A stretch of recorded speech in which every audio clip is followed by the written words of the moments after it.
morning, everyone. Thank you for coming to our session today.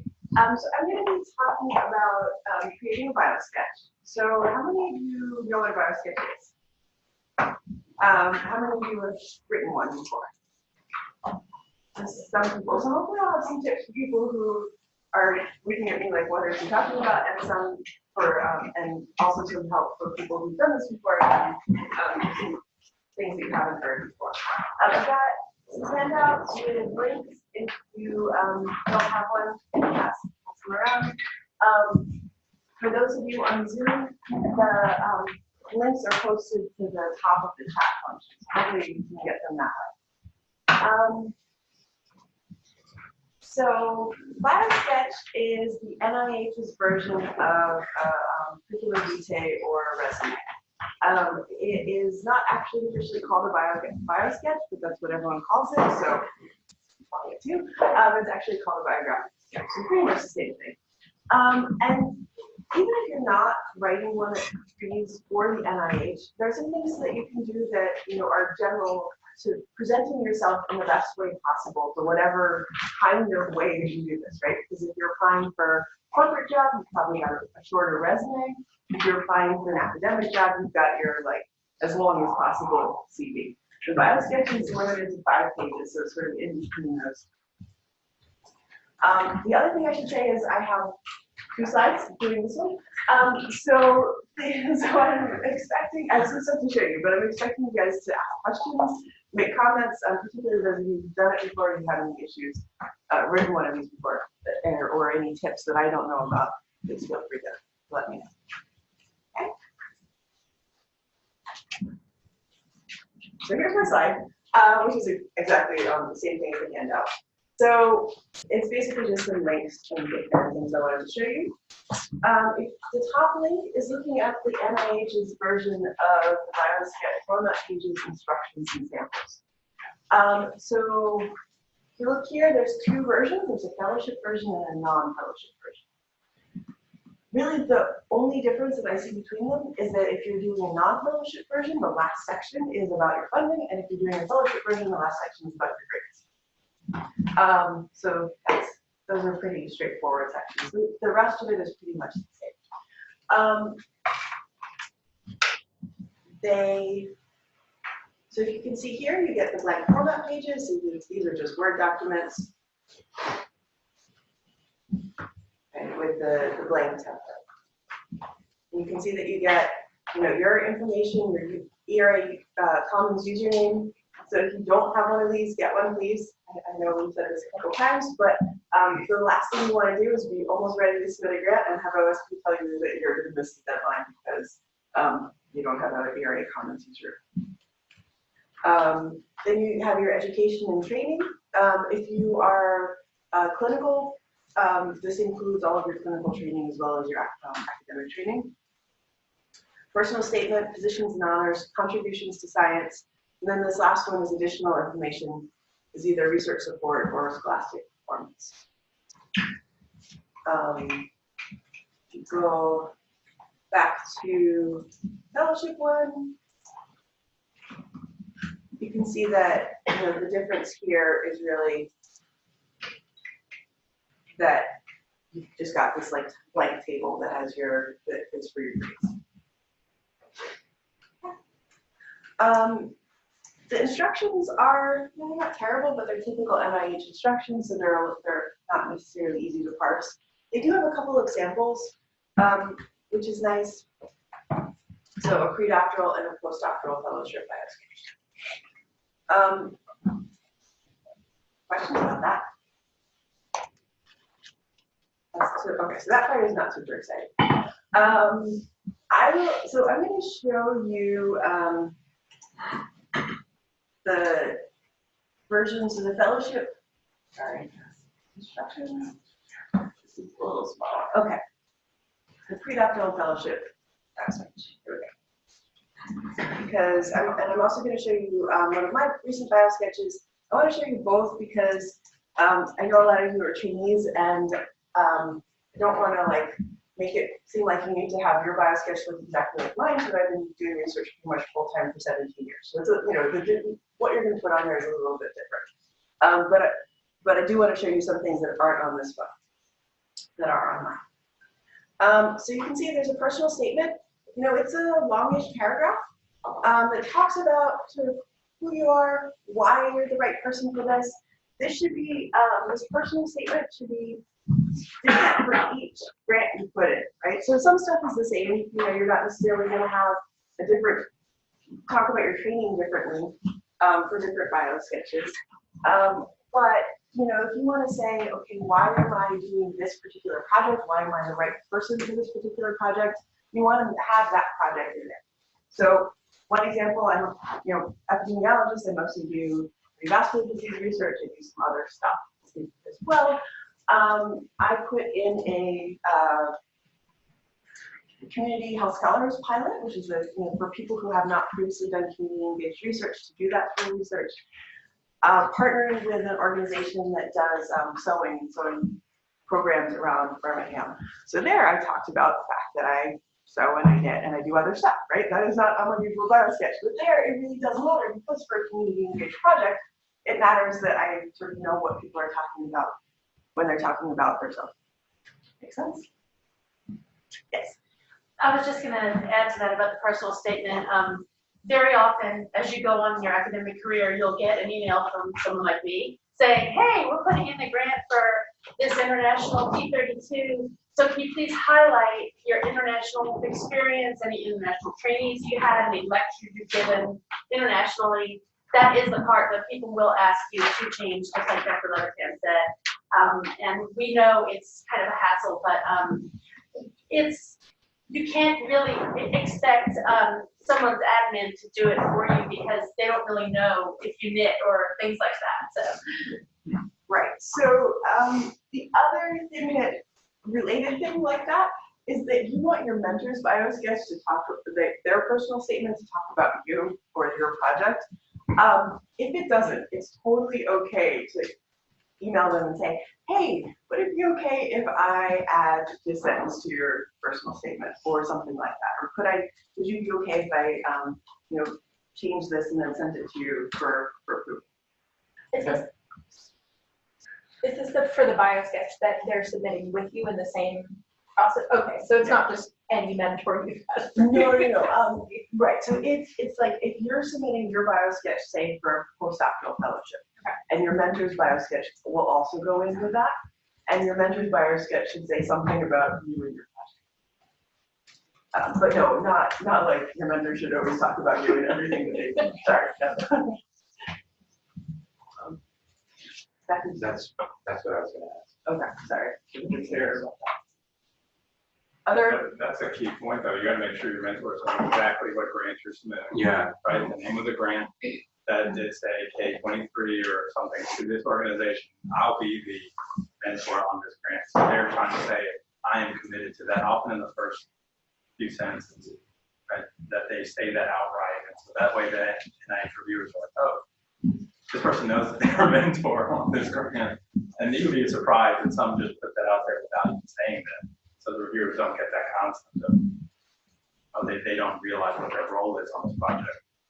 And I have seen reviewers, like I have seen that noted in reviews, like it doesn't look like the mentor has paid attention. Their Biosketch is not targeted for this application, or even worse, the Biosketch is targeted for a different application.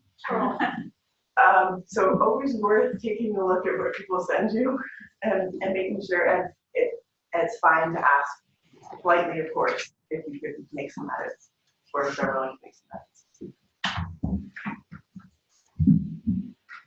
Other comments or questions? Yes. Carlos? I want to amplify something that you mentioned, and I don't want that to go unnoticed. You mentioned whether you are about to send an NIH application, this or not, this is going to help everyone, wherever you are, to identify who you are, correct? Is that what you said? Yes. And the second component is when you ask how many people have done biosketches, and I saw only 40 hands, correct? Can I ask the same question again? How many people have done some type of biosketches? Correct.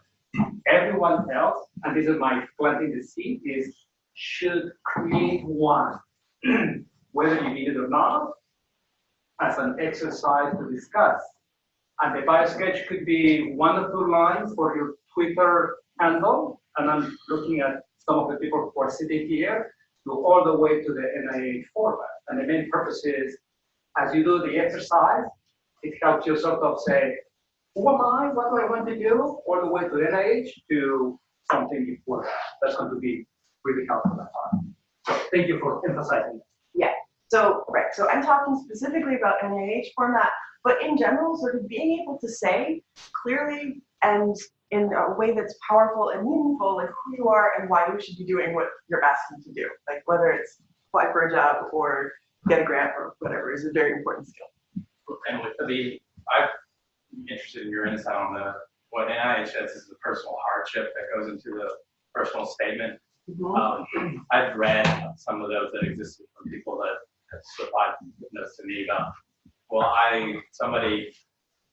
their father passed away, and so they had to move institutions. As a result, that's why their productivity was hurt during this period of time. So there's a statement that says this is a place where you could put personal hardships if you wanted to. I don't know what that does, what's a general vibe about doing something like that, but NIH actually makes a statement. This is where that goes if you haven't had that defines your productivity and your.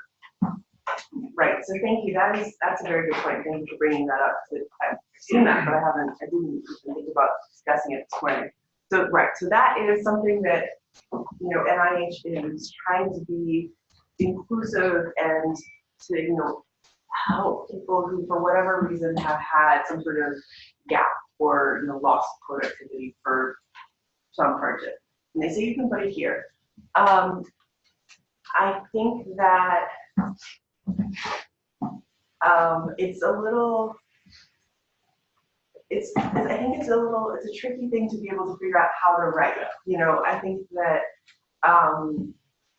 writing it in a way that is, I think, as factual as possible is probably your best bet. Like, in 2017, I had to move institutions because of family issues, and and that was a gap in my productivity. I think that's a tricky balance. I'm not sure what you thought in the versions that you've seen. I mean, when they've done that well about, like you just said, it was a specific timeline. This is exactly when these events happen, and they weaved it into here without sounding too sappy. I think because I think a reviewer could potentially say, well, I don't know if you're trying to pull strings here. What are you trying to do with this? But if you explain outright, literally booked for like 6 months caring for a family member, it took this much time. Right? I think that they were explicit in that.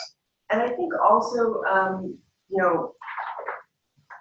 having some idea of like what that means going forward. Yeah, exactly. Like, are you still sort of in the middle of this? Are you, is it something that's in the past? I would say also, I have written things in letters, and again, carefully to try not to, violate anyone's privacy, but in terms of fellowship applications, for development awards, you get letters of recommendation. And I wrote a letter for somebody, and I knew that they had issues, a bunch of different issues, and like sort of said, here's, the productivity has been low for these, this set period of time. That I'm aware that there were some, professional and personal issues that are no longer operative. And I think this grant opportunity would be a way to really, get back on that trajectory like the person was on before. That's another place for that. If there is something that you feel like is important, you can mention it to your letter writers. Alex, did you have something to add? Just to echo what you said, it's a sensitive issue that you have to tread very carefully with the mentee mentor and asking permission and the conversation, because the NIH wants to do the right thing. At the same time, your mentor and collaborators may or may not be in the same page as the NIH. So that is part of the sensitive conversations that you can do with other peers and so on. I mean, we know that. Right. So unfortunately, we hope that everybody is sensitive and understanding to these issues. I know that they're not. It's not universal, unfortunately. People are like, well, suck it up, kind of thing, which is I don't think is the right answer, but that is something that you will unfortunately run across. Hopefully less and less. That is something that people do.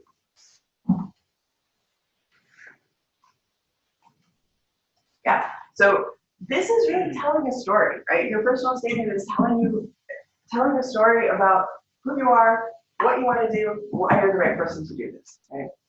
And you know, part of that story could be sort of if there's something that you think might raise red flags, you can address that.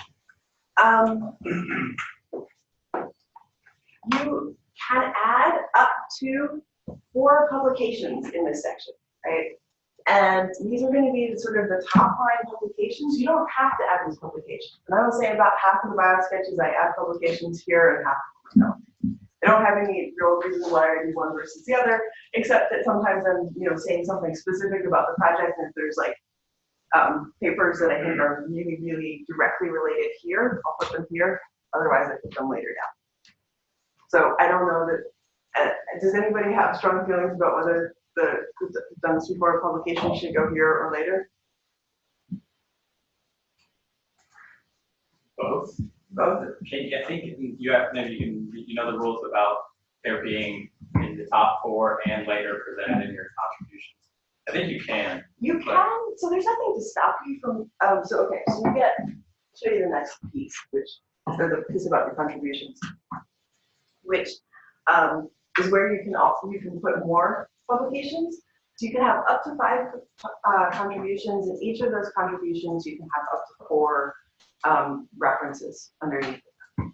You don't have to have 5, and you don't have to put 4 references underneath. I would, personally, I would steer away from including them both at the top and in the contributions, because it looks like you're not counting a little bit. I thought it was presented to me as like the top ones were your all-time greatest, and then the ones under the contributions were the ones that were specific to that set of research, I guess. I think you could certainly do it that way. This is something where there's not really a hard and fast rule, so I think whatever makes you look good is the way you should do it, right? Because that's the whole point, is to make you look like the person that should be getting this opportunity, that should be getting this grant. Do you usually organize it by like high school, undergraduate, or is it more by topic? So I do by topic, and I think that is really a matter, but I pulled this one up specifically because when I was looking at sort of what sorts of research that I could show you guys, I thought that this was potentially helpful, particularly early in your career. So, you know, if you have, you know, if you want to say, okay, here's what I did as an undergrad, here's what I did as a master's student, and now I'm, you know, a PhD student, and I'm doing this set of things. I think that can be a nice way of sort of telling your story. All right, so again, thinking about like what do you want your reader to come away with, to understand about you, right? So most people's high school research has nothing to do with what they wind up doing as, you know, as an academic. But it's good for particularly early career people to say, oh yeah, this is something I've been interested in doing research all along. Did research in transgenic peaches when I was in high school. Mostly I washed dishes, but but you know, that's totally different than you know, what I'm doing now. But you know, I think if this was the format when I was applying for an F, I probably would have had that sort of thing in here. That's not what I'm doing as a high school student.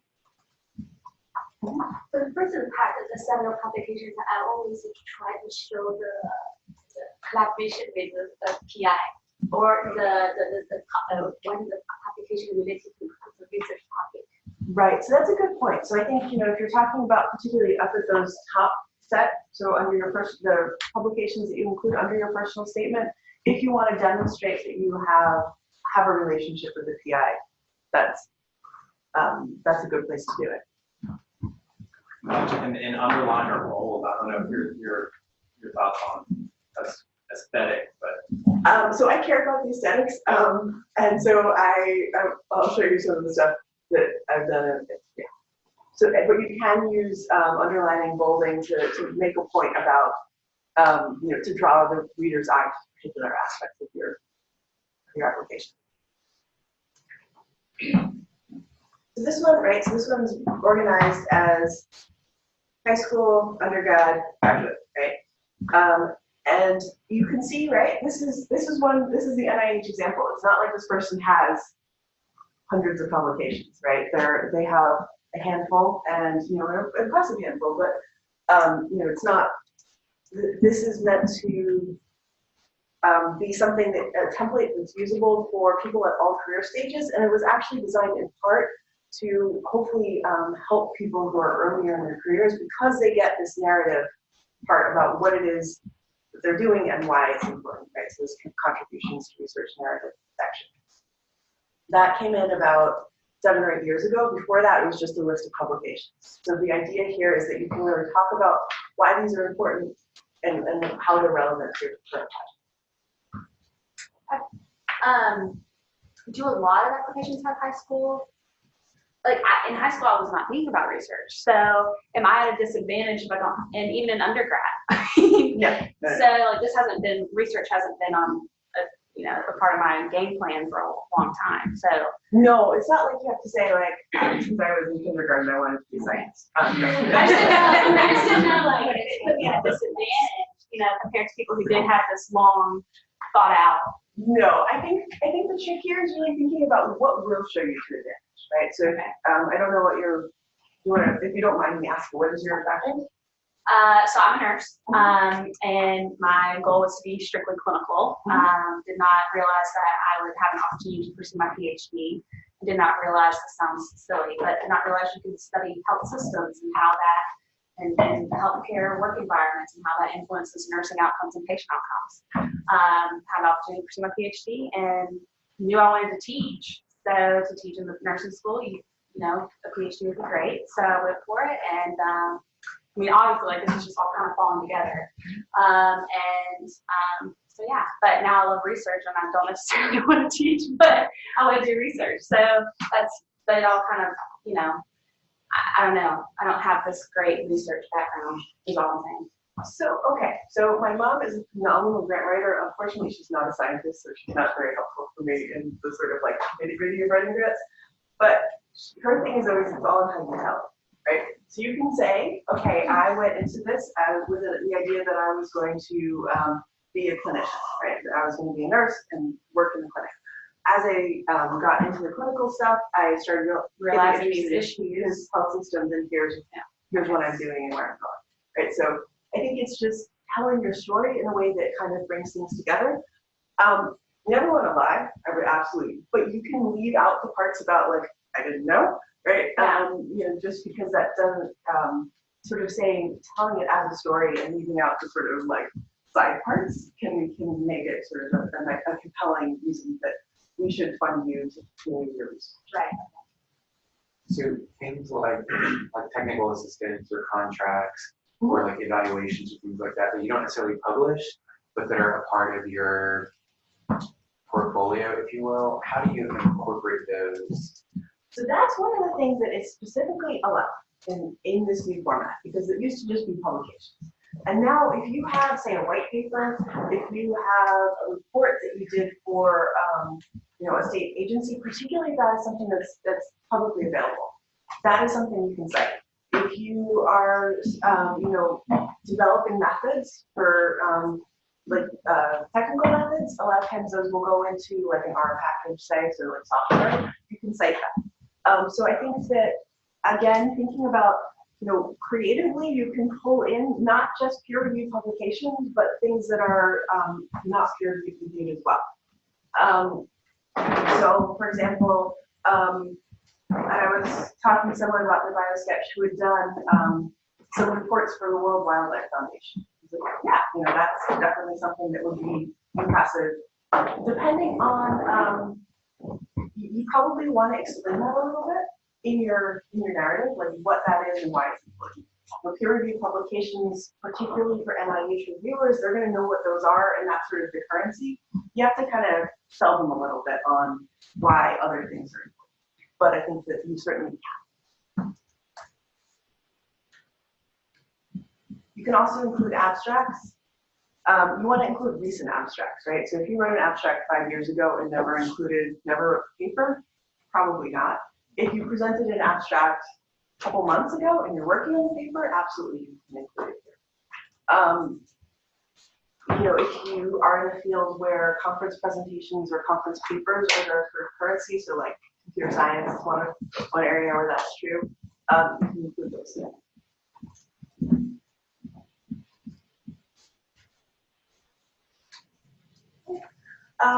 So if you think about it, right, you can have up to 24 things that you cite. If you have, you know, unique sort of products that you can cite. If you've got 5 contributions to science, each of which can have 4 references, and then the 4 up at the top. And again, you don't have to have that many. Here you can see, right, scholastic performance, all the different classes. And then, you know, if there's you want to include something about the grading scale. Honestly, like, you know, if people are getting C's and D's, you know, that's a worry. But once you're in grad school, your grades really don't matter that much. And particularly if you're a clinician in getting a master's degree, your grades really don't matter that much. Yep. Dr. Seth tells people, if you're making a C, if you're making better than a C, you're spending way too much time. Well, okay, so I would revise that to better than a B, because you have to maintain a B average in grad school to stay in good standing. I'm sorry, that was kind of tongue in cheek. But I will say, you know, when I teach, and I've got, you know, people who are clinical and are like, well, I was on call, and, you know, well, I'm like, well, just, I mean, do something, right? I'm not offended if you didn't like spend hours and hours on this, because they know people have other stuff. I am offended if people, you know, do a crummy job. But he's good. Yes. On the scholastic performance, does that include undergrad scholastic performance? So those are like 2 very different things for me. That's interesting. That's the NIH format.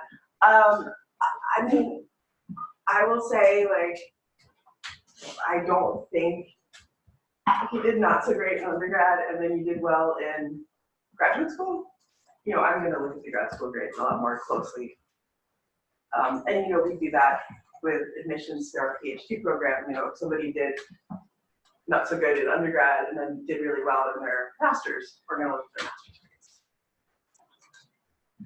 I think one of the things that I struggled with when I first did my Biosketch was deciding what to include. Because, okay, there's a 5-page limit. I've been in school for forever, and I didn't come into nursing, which is the field that I'm in now, first off. So I have a lot of extra degrees and way too many courses to list them all. So deciding how to figure out what do you list versus not. Because I've seen this as an example, and like they have American literature, which is obviously not in her course of study. She's focusing on biology or whatever she's doing. So how do you decide what best to include without being like painting the best picture of you, but also being honest about like maybe there were some courses where I didn't do super A+, 100%. I mean, I think that I would say, you know, you can not include, you know, if you've got a degree that's in a totally different field that you're not sort of highlighting as your not a useful degree for what I'm doing right now. Okay. Then I would say I would just not include it whatsoever. Well, you could put a little note. What you might want to do is actually put a note at the bottom and say, you know, GPA because you have all your degrees up at the top, right? Right. And so you might say, you know, I've selected, you know, for the relevant backgrounds, you know, and GPA was blah blah blah for whatever degree. And so just have it as For my 2 extraneous degrees, but yeah. I mean, I think having experience, you never know when your experiences are going to become relevant, but I think for painting the best picture of yourself, I would highlight the things, you know, if you're in a quantitative field, I would highlight your quantitative courses. The key issue is how do you create a story that will paint you the best? Having 1 degree is not better or worse than having 5. right. If someone, if the concern is not having 5, because you're hungry, you want to proceed, you have to couch that as the best possible way to foster your skill set. So that's a part that by writing your personal statement is key, whether it's an application or a job and so forth. I have to say, if you went to Swartboard and you got A's and B's all the time, you're a smart person. And you may want to emphasize that, and at the same time, if I'm hiring you reviewing this information, you're like, come on, that happened a long time ago. I already know you're a smart person, so you have to balance that as to how many information you could. Right, so I mean, I think the other thing is that, in this room, we probably have a lot more diversity in terms of how we got to where we are, like how we got into this room, than if you went to, say, the graduate biomedical sciences, where it's much more common that you come in right out of undergraduate, right? And this is somebody who came in right out of undergraduate, went to grad school, and that's their trajectory, right? So it's going to, even if you're the same type of application, it's going to look a little different because people have come through clinical training, people have come through other careers and are frankly, older and a little more formed. So I think that the grades count a little less in that case. I just had a question. So if someone received part of their education in the foreign country, so how people usually show their courses from the foreign degrees in this? I mean, so there's like the WestStat sort of, so the yeah, so there's the evaluation companies that will sort of give you the equivalent. I would just use that language to be easy. You can say this is the degree I got. This is this is equivalent to a whatever with a whatever GPA. That would be my advice. I haven't seen anything formal about that though, so you might want to check the instructions to see if there's anything specific. That being said, as long as you're not really far off, they actually won't kick back your application. At this point, they don't kick back your application if you change things a little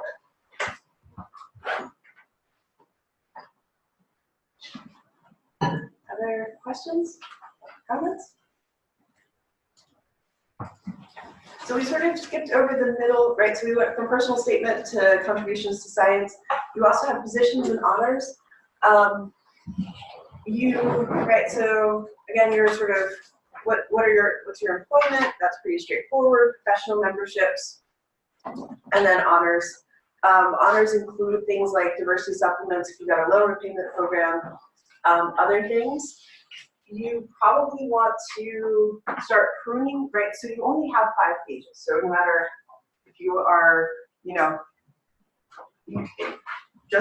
went from high school to college to grad school and you are now applying for your fellowship, you get 5 pages.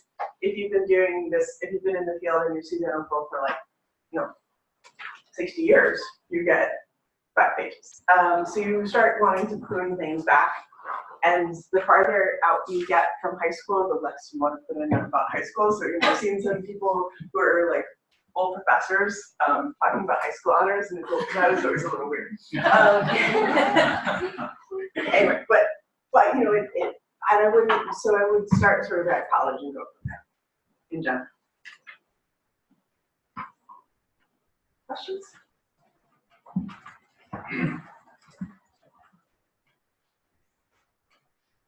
Okay. So a few things. So I wanted to show you one of mine because there are a few things that I added. And again, this is, you want to tailor it. So this is one, so where John was saying that about the international training. This is the one that I wrote for the international training grant that's going in shortly.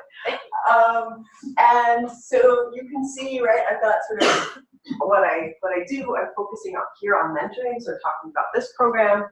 I'm talking about the fact that I direct a PhD program, that I've gotten awards for teaching and mentoring, right? So all of these things that I wouldn't necessarily do if I was, writing for a grant that was specific to cardiovascular disease epidemiology, right? And then I've got here, I do have papers at the top, and these are ones that are recent papers that my mentees led. Things I've done with formatting, to Adam's point. So this is not the NIH format per se, but like I said, they'll let you tweak it a little bit. So I've underlined mentees throughout, and I've bolded my own name, just so that it makes it a little clearer sort of who's doing what here.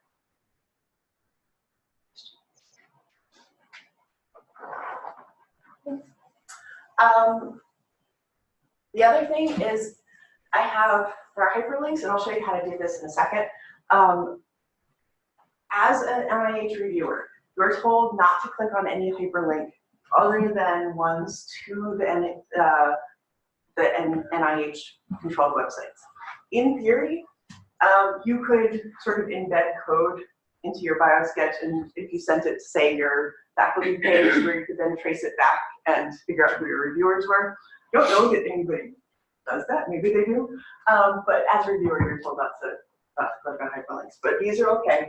And you particularly want to have these PMC IDs, right? So the PubMed PM ID, that's the link to the PubMed record, right? So that will take you to PubMed. Hopefully that will take, yes. Right, so this is that record.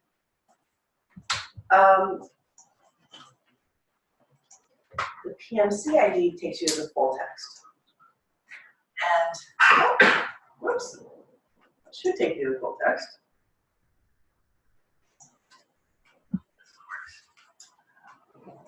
Maybe not.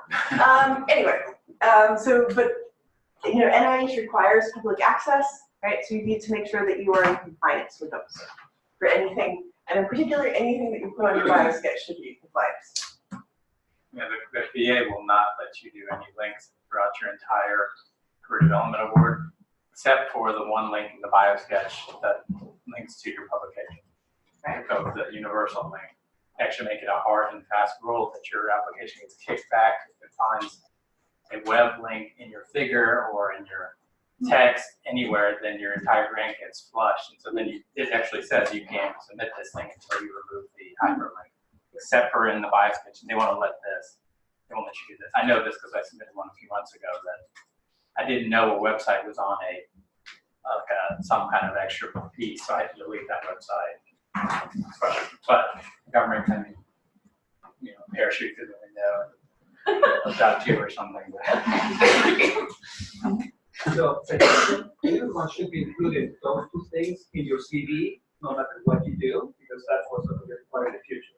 My question is for people who list things outside PubMed, because I know that there are other data sets and so forth. Does NIH require something or? No, I mean, so if it is not under the NIH public access policy, I would just note that in parentheses. So let's see, one of these down here. So there may be things listed in nursing or social sciences or education and so forth that are legit websites and so forth. Does NIH require those? So right. So if they're not under the NIH policy, they don't need to be under the PMC. They don't have the PMC ID. I think that if there is, and if you're not applying to the VA because the NIH has not yet made, they tell you not to put hyperlinks in, but if you do, I think they don't kick it back yet. You could put a link in these if you wanted to, but it's not required. So here's one that I don't have a PMC ID, and I just noted it's an abstract, which is why it's not. This actually is accessible online, but I didn't put a link in. And then there's another one. Oh, whoops, except I apparently didn't quite finish this, because this should say no federal funding in parentheses here. So I will fix my Biosketch and send it back to Ken's group. Okay, so those are, so I wanted to show you that, you can have other, if you've done editorial work, so if you have reviewed for journals, you can put that under your other experience and professional memberships, if you've done other things like that. Yes. So these are, you kind of have a standardized format. Do you just use Word to do all of this, or do you use like LaTeX or anything like that to try to? So I'll show you what that's the next thing. Okay. Having just gotten coffee in my eye, I apologize. Okay. The other thing I do, so, you can have this link to your, my bibliography, and I think that's the hyperlink you were talking about that you can use. Yeah.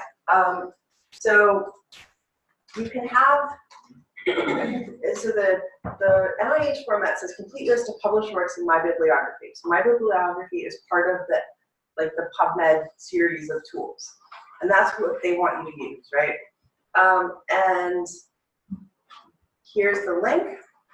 This is actually, for me, they have added about 250 publications to my bibliography that I can't take off that are not actually mine. So I have done something a little funky here. So yours won't look quite like this. I have also added this parenthetical, and so far NIH lets you get away with it, and it seems to be helpful. So sort of thinking about, again, sort of how many peer-reviewed publications you have total, an H-index. So the H-index is a measure, sort of, it's not perfect, but it's a measure sort of impact and how widely your work is cited. And then your ORCID is something that is going to be required. So probably anybody, right now, it's starting October 1, it's required for training grants and for other things, and I expect that it'll be rolled out over time. So what the ORCID is it's a way to identify you as an author. And it will, if you change your name or if you have some publications with your middle name and some without, it will sort of lump all those together. Additionally, if you have, a name that's where there's somebody else who has that same name or same last name and combination initials, it'll distinguish between you and that person. So it is a helpful thing. It's a little bit of, it's not that bad to set up, but I think people are resisting it. Questions?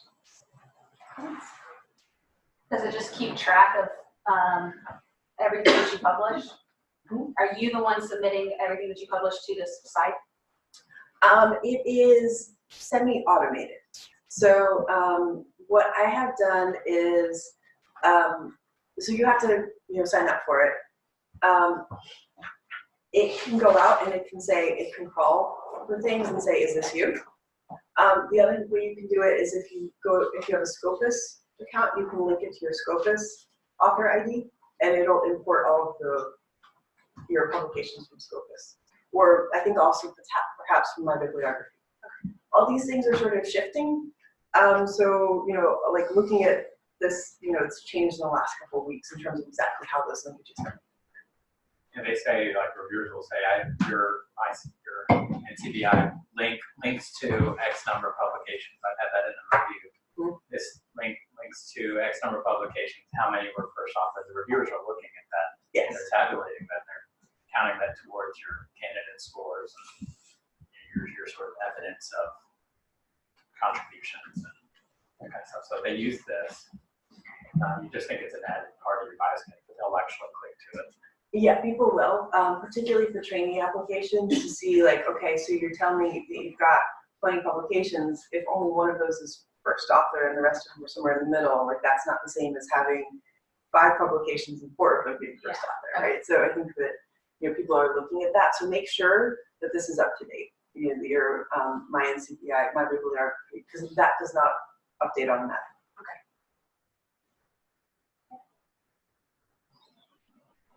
Questions? Yeah, I've got one more. Do you just logistically, do you kind of have a master Biosketch that you just have chunks and chunks and chunks, and then you just kind of cut out the pieces you don't need for particular applications? So NIH has made this tool, which I actually think is pretty good. It's not perfect, but if you go here, so the Science CV, right? So this is part of the NIH, the National Library of Medicine, and like you can see it looks a lot like PubMed, right? So put in. Hopefully, I can actually get myself in.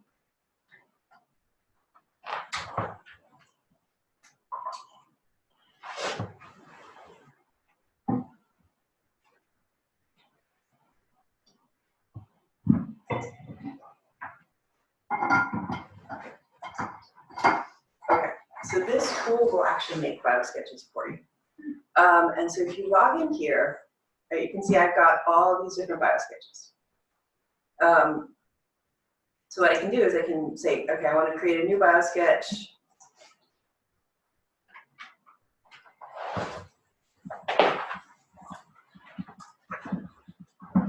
You get different options, right? So you can do the NIH regular one, the fellowship biosketch, NSF. I don't actually know what IES is, but you know, different government agencies can opt into this, and so it'll give you a different template for each version. You can start with a blank document, or you can start with one that you've done before. So this is the one I did most recently, and I can create this. And you can see here I've linked in my ORC ID, and I can edit all these different things. I can edit my personal statement and my citations. So I can click on this and then change things. This part is not perfect. It would be nice to be able to search these, particularly because, like I said, I have like 250 extra publications in this list that are not mine. So like sort of sorting through them one by one is a little bit of a hassle, but that's okay. So, and then I can also pull from the ORCID, which is actually the list of ones that are actually mine. This is cool because this wasn't working when I tried to do this the last time. But I think all of these things are shifting because they're developing these tools as they go. So say I want to select this one, this one, and this one, and then say citations, and here they are. That's awesome. That's your section. So I'm assuming that you wrote the personal statement before and you just pasted it over there. So this, because it basically just copied over the one that I selected, and then you can edit it. I would edit in Word because, you know, here it's a little hard to see. Positions and employment, you can also edit the entries. One of the nice things is that it actually selects, it remembers what you did before. So like if you have one, this one like visiting researcher Karolinska, like I said, you start pruning, right? And so I took that one out because that was a long time ago, and sort of thinking about, but it does save them. So if you want to, you know, highlight one thing versus another in any given biosketch, it keeps them.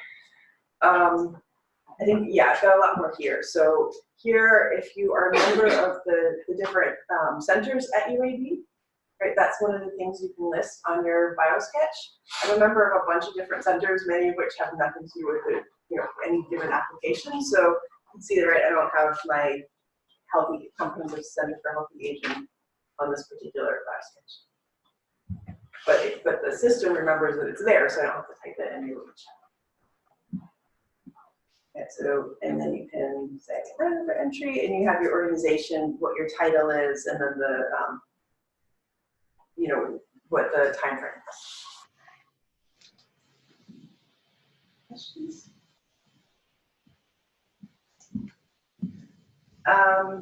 Again, honors, and then contributions to science.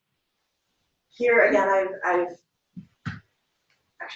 was sort of trying to decide because the request from the people putting this grant in was to include mentoring as one of your contributions to science. I also had some mentee publications up at the top, so I was like going through and trying to make sure I didn't double dip, so that I got, you know, unique ones in the different places. Okay, so I think here I've got 4 contributions, and again, it doesn't have to be 4 or 5, you know, however many makes sense and tells the story and makes you look the best. That contribution thing doesn't need to be like, it's a really interesting existential thing to do, especially if you're a trainee, because you're like, what have I contributed to science?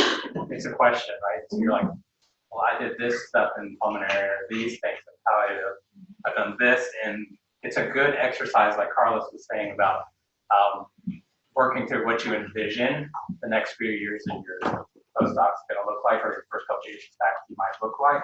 I start exercising, these are my areas that I'm focusing in on, and these are sort of hubs, presentation I'm going towards, and then watch how that sort of builds after you're on faculty for a few years. But starting to at least conceptualize what that might look like is fun to do. You might not have anything in that pocket yet.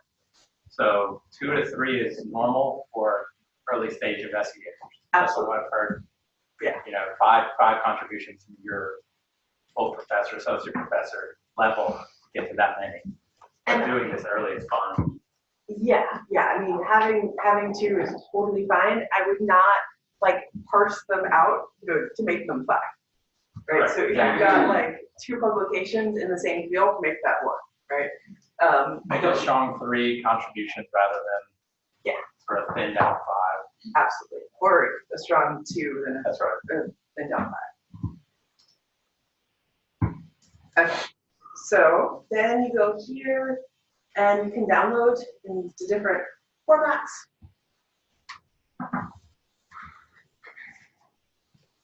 And it tells me 5 pages or less. And here's where, not like this word, for instance like this, right? Here's where I start getting like nitpicky about it, because I want to make sure that, you know, that everything has gone in and that like I'm underlining and bolding and like, you know, here the, because it's pulling in from ORCID and not from PubMed ID, it's not pulling in the hyperlinks, but here it is, right? Because and I assume that's something that's going to get fixed. Like I said, the ORCID is something that's new. So Does it let you bold and underline it? yep, it's just a word. Now it's just a word. Oh, now. Yep. So, I mean, it doesn't let you do it in the system, but I go back through and just sort of clean it up a little bit.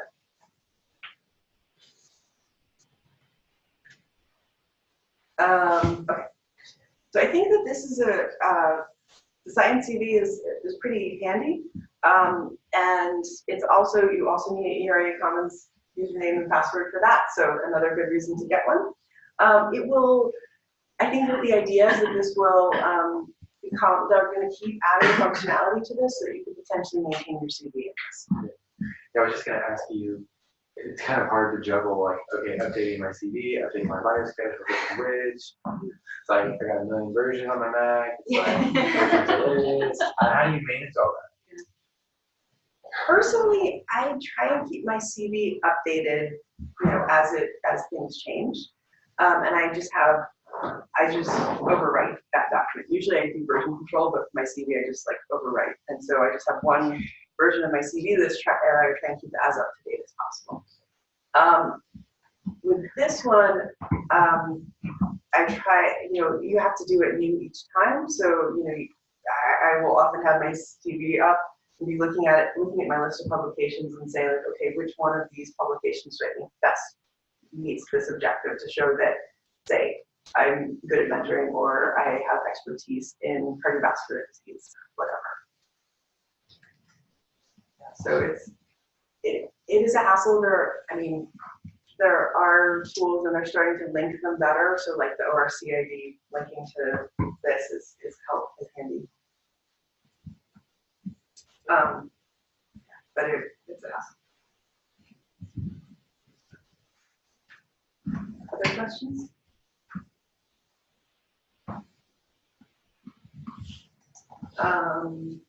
Oops. So I also wanted to show you Scopus. Has anybody used Scopus before? Search. Yeah. So you can also use it to sort of find authors and to find yourself.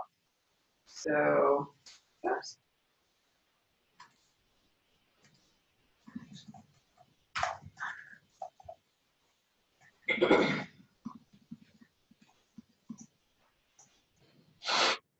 So what you can do here is like this one's me, right? There's other Levitans in there.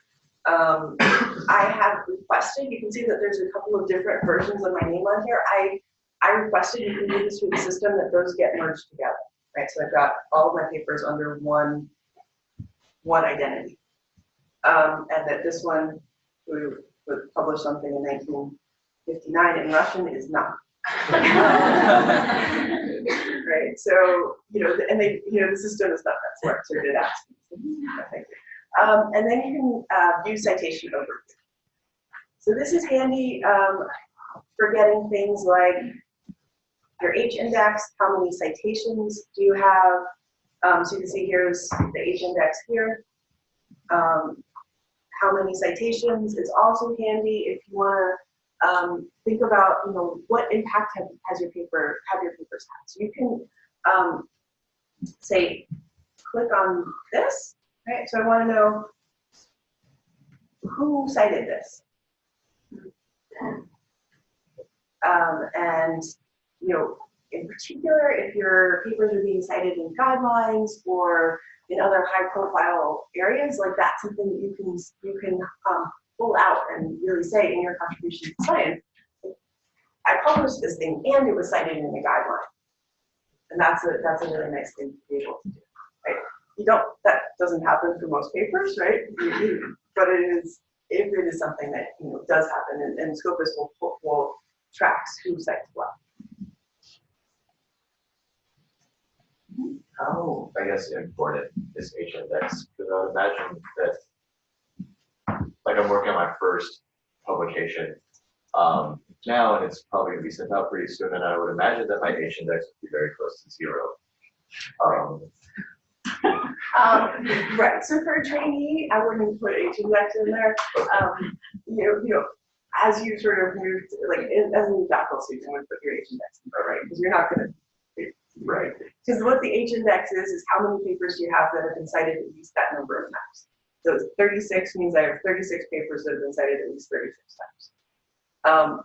As a PhD student who hasn't published yet, it's going to be 0. And H-index is problematic.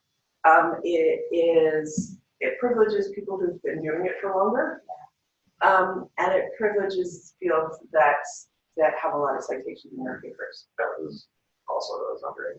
Yeah. And so, I think it's a very rough measure, if a measure of anything particularly helpful, but people like to see it sometimes. So I would say if it makes you look good, include it. If it doesn't, don't. So yeah, I wouldn't put your H-index. Other questions?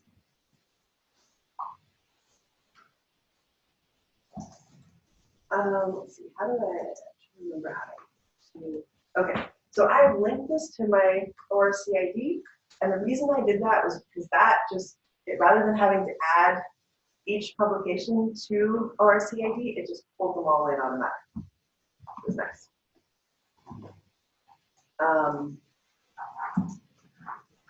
So you can go here if you haven't created your identity, or do that. You do it again if you're a trainee as soon as possible, because that's now required. And you can register for an account. It's pretty easy, and then you just go through and you can either add all of your citations manually. If you've got a handful, it's really not a big deal. If you are sort of going back and doing this, retrospectively, I would link it through Scopus, because that was, because when I saw that come up, I was like, oh, this is going to be such a hassle. When I realized you could do it through Scopus, it took about 5 minutes. That's much better. Sometimes I find the number of publications under different scope of ORCID is different. Okay. Right. So I think it partially depends on how you count, right? So Scopus has, like I said, I had 50-some publications, and Scopus said I had 60-some. Because what Scopus is counting is, okay, I had to publish a correction to one of my papers, so it counts that. It counts, respond, like I got a letter to the editor for something and I responded back, it counts that. So it counts things that are not necessarily peer-reviewed publications. How about ResearchGate? So ResearchGate is another sort of kind of like LinkedIn almost for scientists. I found it super annoying, so I quit after a couple weeks. And so, I don't think it's not bad. But you can, again, it's pulling in papers from various places. I would say, The NIH approved ones are the My Bibliography, which will link from here, right? So I can.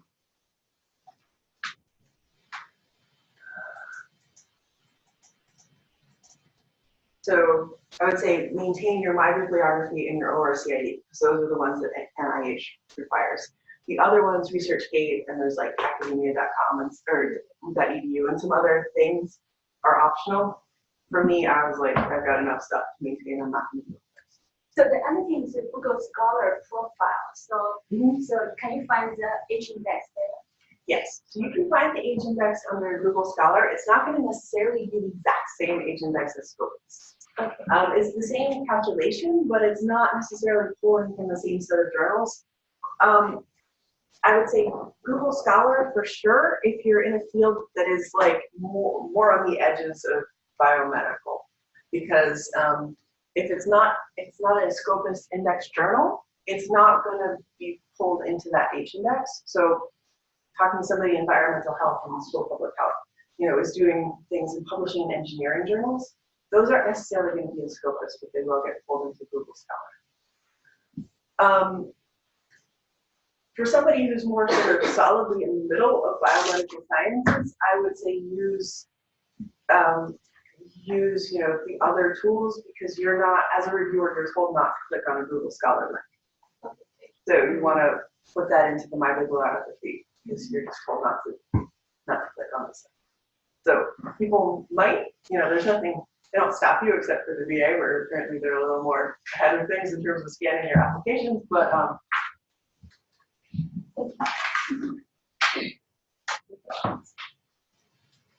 so My Bibliography is here.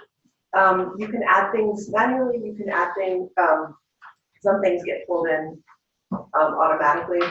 That's why I have this many publications, which are not mine. It will tell you if you are in compliance with the NIH public access policy. And so you want to make sure you're in compliance. There are 8 publications of mine that are not in compliance. And so some of these are, some of these are things that we need to fix. Some of these are things that I can't really fix. So you can sort of ping the first author of this email.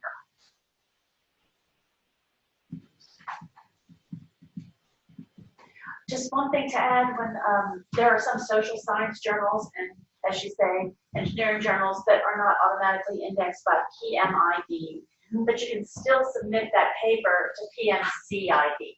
If you are funded by federal funding, you can still have it added to the PubMed Central library. And that way you still have that PMC number and link to include.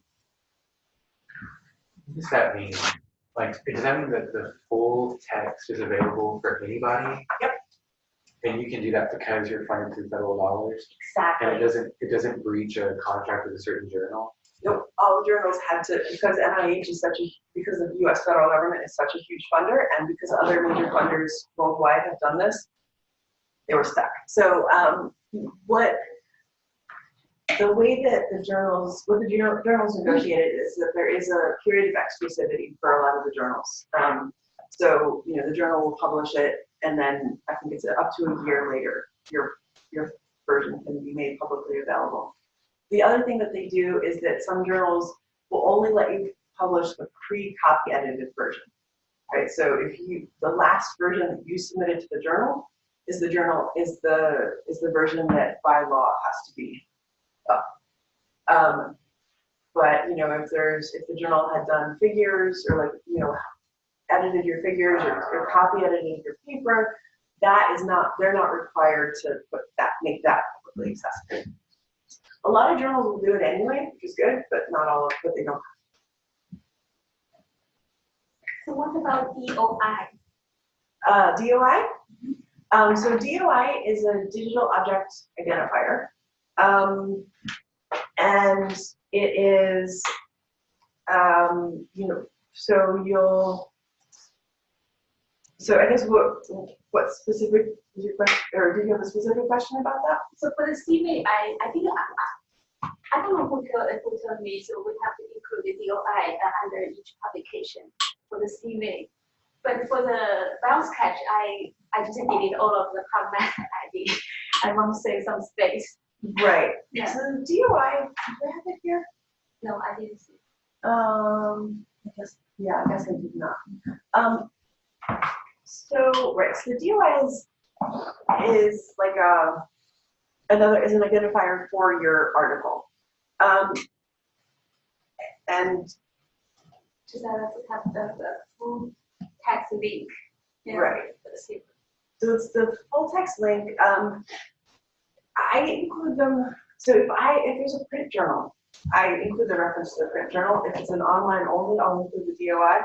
Oh, yeah. Because I feel like that, you want to get to like how you specifically get to this version. And if there's a print journal with the issue and a page number, that's pretty easy to get to. If it's just like, a journal that just publishes as they get papers finalized and they don't have like journal or issue numbers and that sort of thing, I'll include the DOI there. Or e-pass first. Or yes, that's the other place where if it's e-published ahead of print, then I'll include the DOI. Thank you. But I don't think that there's a hard and fast rule for that. I have another question about the grants. Mm-hmm. So for saving the space, so I remove all of the description of each grant. I just put the title, the PI, and my role.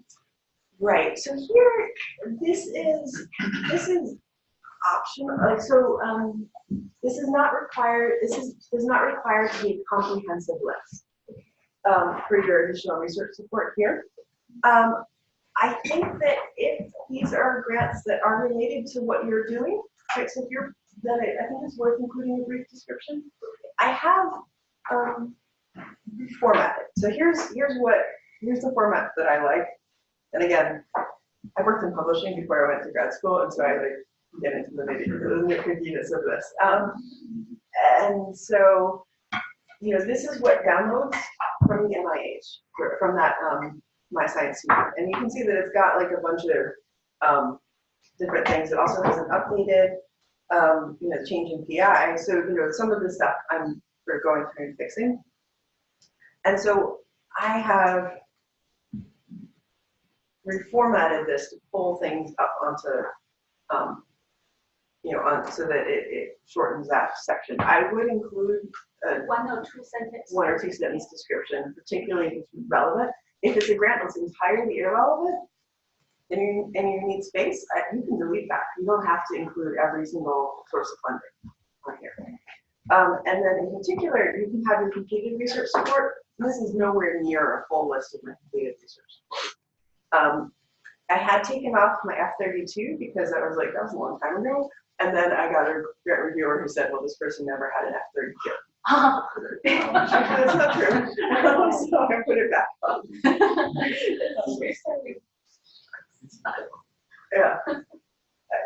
I mean, reviewers are and like, Yeah, no, I feel you're saying that's exactly. Like, wait a minute, yeah, I took it out because I didn't think it made any connections, so it's done. So. Thank you. Can you include grant support, for example, where you were implementing physician? Have you ever seen that in the past? So you didn't have a co-investigator title. You were, yeah, I think you can.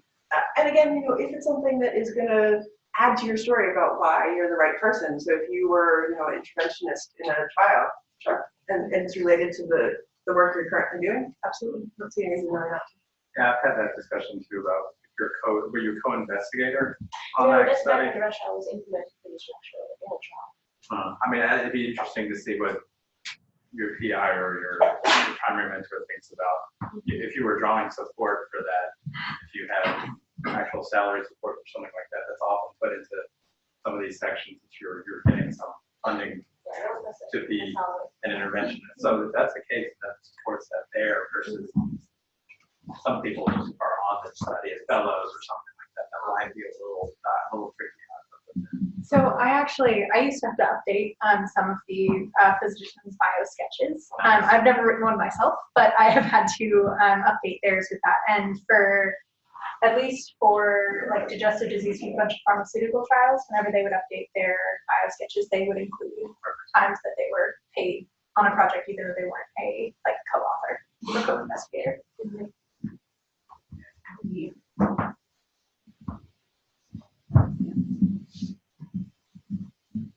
Other questions, thoughts?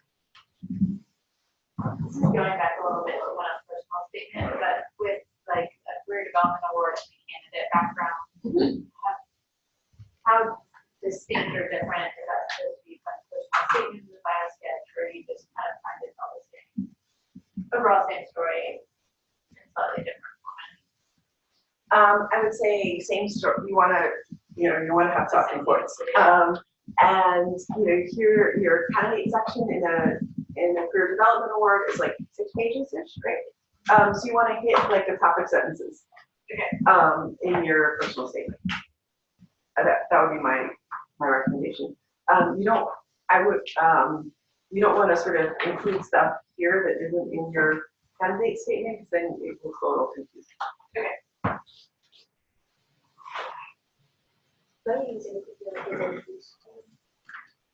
Your dissertation? So, I mean, it depends on how you want to structure things, right? So, if you have sort of a 3-paper model dissertation, I would just put it under your, include the peer-reviewed publications rather than the dissertation per se. If you're writing a monograph, that is a publication, so you can put that, under your country in your citation.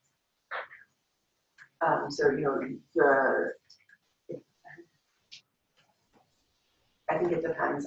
Again, I wouldn't double dip. So if you got, if you had a 3-paper model for your dissertation and you publish those 3 papers, I wouldn't also list the citation to your dissertation per se.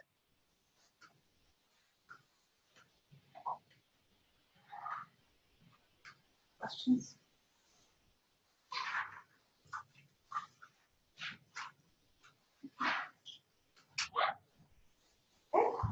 So I would say,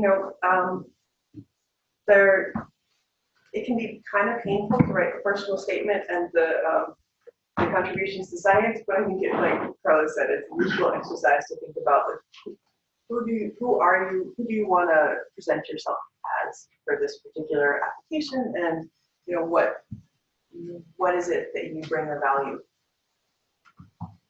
Because when you're applying for these, particularly the fellowship and career development awards, you're asking the institute to invest in you. So like, why you got to tell them why they should invest in you. We had a question from online from Zoe. She asked, for those who are clinical and don't have formal coursework in their postdoc fellowship, what should go in the section with the grades? But I thought of it in a larger question, which is, when do you switch from the fellowship version to the regular version? So I think you switch, I would say make sure you check the NIH instructions for when you switch from using the fellowship version to the regular one. I believe that the fellowship is for afterwards. And that the career development, like once you switch to a K, you don't include your grades. That's my memory. Does anybody? I think that's yeah. And then if you don't have grades, I mean, I think particularly for a postdoc, I don't think people are necessarily expecting you to take didactic classes. That's fine. If you're, say, a T32 postdoc and then applying for an F32 postdoc, which people do, and I did that, so I had a year of like the T and then the year of the K, of the F, right? I believe I put my, I didn't have any grades for my postdoc, I put my PhD grades. And again, those people look, if there's like big red flags, it's worth addressing, but otherwise, grades are not that important exactly. Does that answer the question, online? Are there any other questions, either in the room or online? Oh, one question. So the percent of effort which one needs to put under each grant, right? No, do not, the percent effort doesn't go there. Where it goes is the other support, and the other support is different. This is what makes you look good, right? So you put it in the stuff that's sort of like the high points, right? And you know, if you are running out of space, you can delete stuff here, even if you are currently funded on it. Other support is a different document that's tells the NIH where your salary support is coming from and the percent effort on each of those. And that one has to be And comprehensive. oftentimes that's set later on in the grant process, right? They'll ask for your mentor's other support documents. I don't think initially, I hope not, but right off the bat in that first application, they won't need it then, but you will need it in the just-in-time period.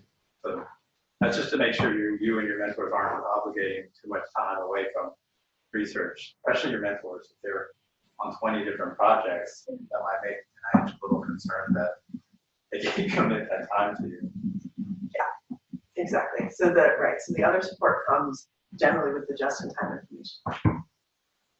So that's after NIH is seriously, or another organization is seriously considering funding your application.